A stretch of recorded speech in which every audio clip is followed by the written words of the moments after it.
来继续来看中央银行20年来第一届点名4间外商银行协助来查会期，要甲因处罚。其中，这个德意志银行台北分行处罚上重。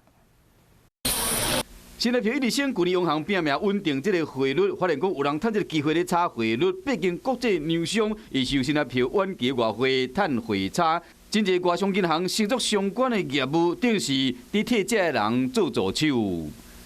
这个外商银行跟粮商的配合，没有实际的进口业绩，然后进行这个卖 NDF 或 DF， 这样会造成整个新台币升值的压力。央行公布处罚的名单，认定犯后态度无好的德意志银行台北分行罚上重，2项新台币晚期外汇交易许可拢被废止，所牵涉汇率的外汇所产生出来商品交易嘛暂停2年。花旗银行、安迪银行、澳盛银行、央行嘛分别暂停因的新台币晚期的外汇交易的处分。央行如果说不采取动作的话，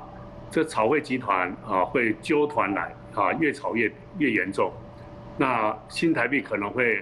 短期内被迫快速升值，会严重打击我们的出口产业。虽然央行同款，不过今仔日新台币对美金早盘由冲击了27字头。专家提醒讲，因为市场的估计美国经济愈来愈好，未来国际美金可能会由弱转强。若是咱乡亲伫中长期有需要美金的话，会使评估看卖，即马就会使买啊。